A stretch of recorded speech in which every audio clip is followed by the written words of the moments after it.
Hello Biblionauts. Today we have a very annoying book tag created by Kelly at Books I'm Not Reading. I was tagged by Aaron Facer and I was procrastinating this because I really didn't want to think about the things that annoy me. But now I have, so let's get started. Do publishers ever do anything that you find annoying? Absolutely. The number one thing is probably just trying to save money on the materials that they use on their already overpriced books. That annoys me a lot. Also, introductions that are just book summaries annoy me. That's not an introduction, it's a book summary. They are two different things, and I see it all the time. So that's definitely annoying. And of course, not reading the books they are sent and not responding to my emails will also be up there. Question number 2. Have you ever been annoyed by a spoiler? I never understood this.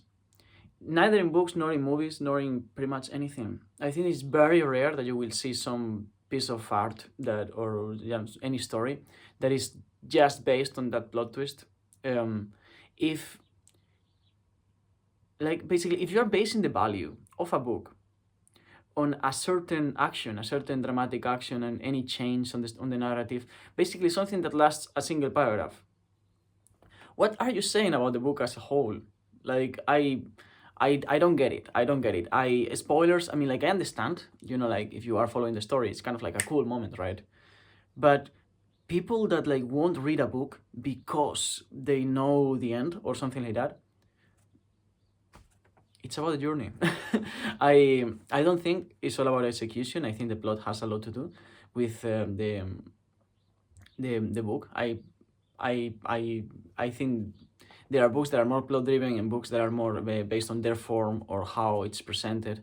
But in any case, it should never be based on a single action in a single moment on the book. I really, and I can understand if it's a bit annoying for some people. I was doing a reading of Anna Karenina the beginning of last year, and someone found out the end of the book, and they just couldn't. They took the whole year to read the book because they were so dismotivated by that fact. By the fact that they knew already what was going to happen. I know what's going to happen anyways most of the time, and most of the times when I'm surprised is for the wrong reasons. So no, I'm not annoyed by spoilers. I look forward to them. Have you ever been annoyed by what you discovered in a little free library, bookstore, or book sale? First of all, those are not the same thing.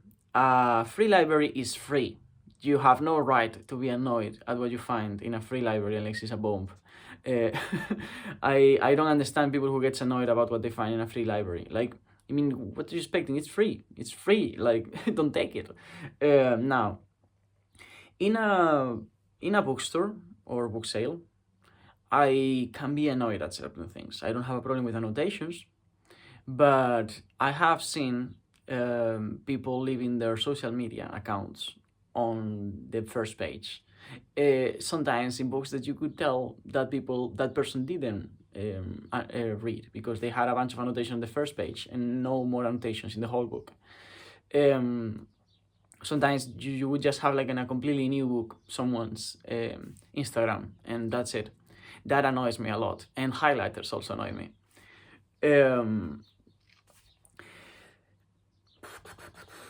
When it comes to short story collections, are you annoyed if there is a novella in the middle of the collection? No, I take them for granted. Deckled edges, beautiful or annoying?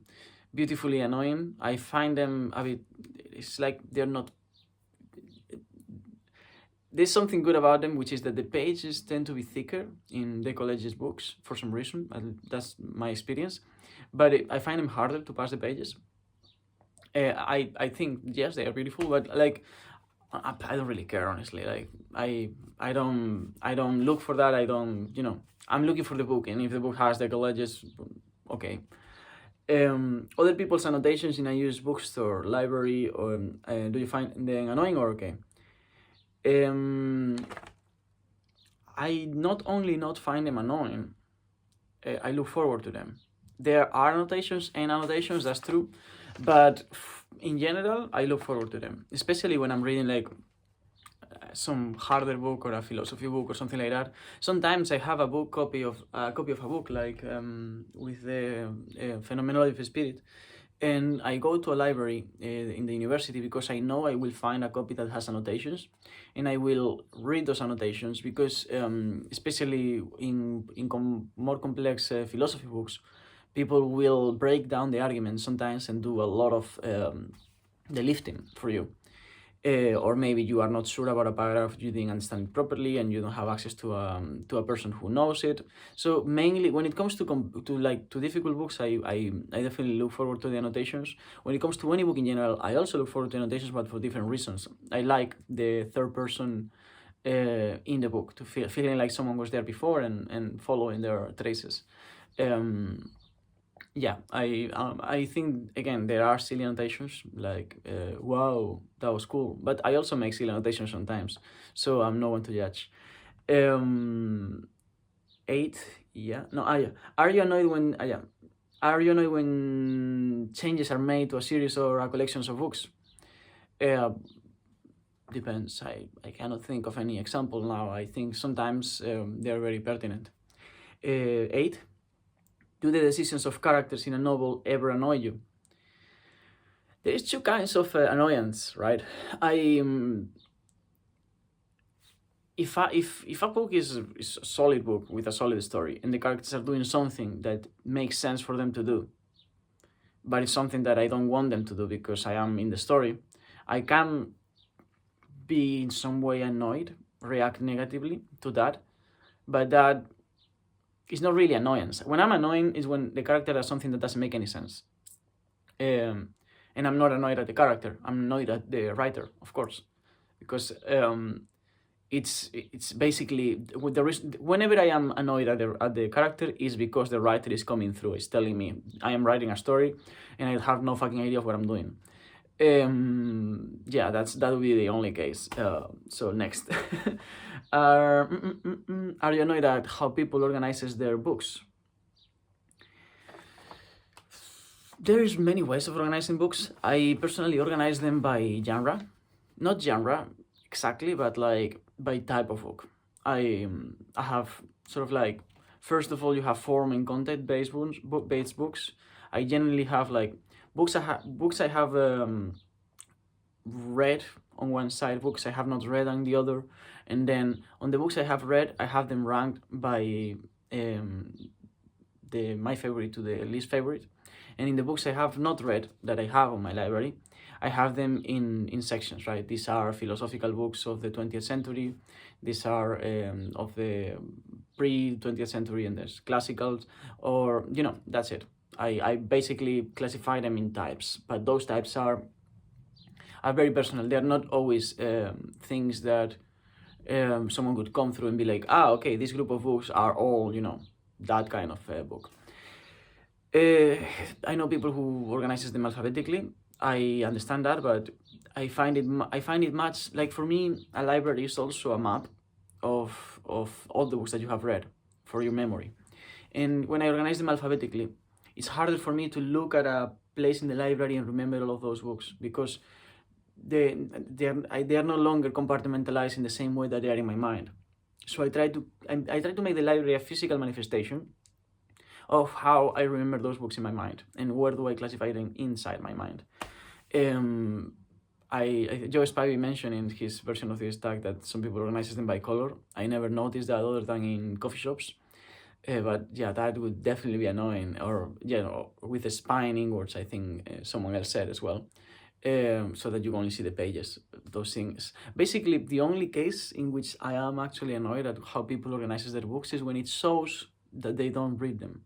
When it shows that the only reason why they're organizing them that way is aesthetic, which is the worst reason. And finally, there's something books that annoys you, and I have a list. First is, this is probably the thing that annoys me the most,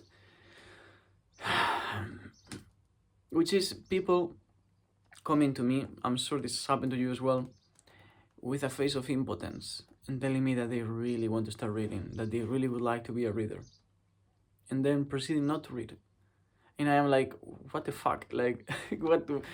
as if reading was anything else than sitting down and looking at a page and reading the symbols. It can be harder, of course. Every generation is gonna have it harder and harder and harder than the generation before. I had quite a hard time to regain the habit of reading when I started. But it took nothing else than me sitting and literally like looking at the pages. I don't... It makes me wanna... it makes me quite angry. I have a similar thing when I'm doing something like, I'm traveling somewhere and someone tells me, oh, I really want to start traveling, like, and then they proceed not to travel, and it's like, okay, you have more means than I have, and somehow you are not doing it. Same with books. You have more time, you even have a better education or whatever, and you're not reading. Like, do you know how to read? That's all you need in order to become a reader. I don't get this idea of like people, they want to be the idea that they want to have read books. That's the thing. They don't want to read them. I really don't get that. And people very close to me have that thing of like, I really want to do this, but it's really for everything, honestly. Like, so many times I get someone saying, I want to do this, I really want to do it. It's like, oh, it's the most so important, and then not only they don't do it, they don't even try. They don't... of course, snobbery, it's annoying, but snobbery, especially when it comes not from a specialist, but from a good pretender. I understand snobbery when it comes from someone who's dedicated the last 20 years to one single thing. It's the only thing that they can cling on to. Like, if you dedicate your whole life to one thing, you are bound to be a snob, because that's all you have. That's your only means of feeling superior to others. The only means to convincing yourself that you didn't waste your life by dedicating yourself to a single thing. In a world full of wonderful things. But when someone is pretending, especially a master's student that comes into a symposium full of undergraduate students, and to basically just give them a pep talk about whatever, I tend to dismember those people intellectually.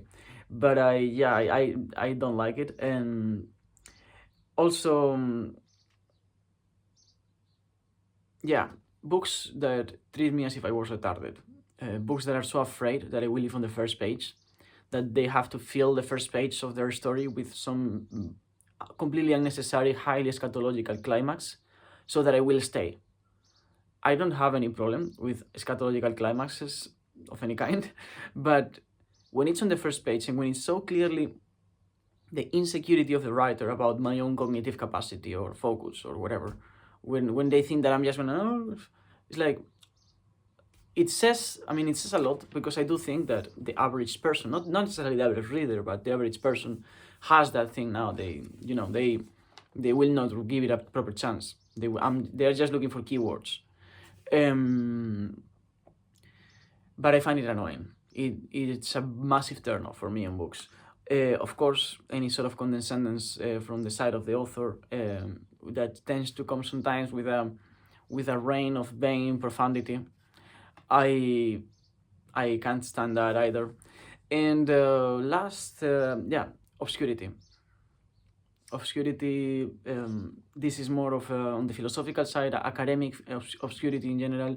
I think you can be academic in the proper sense, in the sense of like if by academic you mean rigorous, you can be rigorous without being obscure.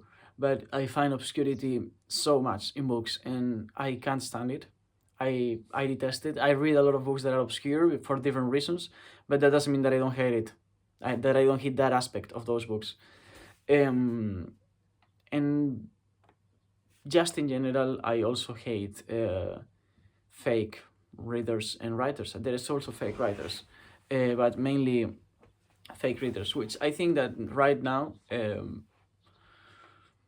I would say at least half of the people who call themselves readers have never read a single book.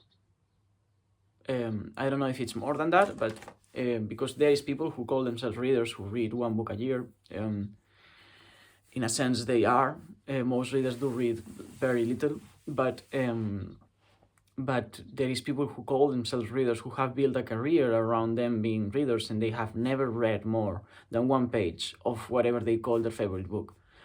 Um, yeah, I I I find that annoying. I find that very annoying. I would be screaming if it wasn't because there's people sleeping on the room next to me. But yeah, all of those things are very fucking annoying. And that is the tag. It's a very cool tag, and I'm gonna tag the three only people that I know about that I think have not yet made a tag. One is David at Polyglot Reading, the other one is Mark at Book Time with Elvis, and the third one is Triumphant Reads. So consider yourself tagged and feel free to be annoyed and scream at the camera and rant as much as you want. That's one of my favorite parts of Booktube. I'll see you on the other side. Thank you, Booktube.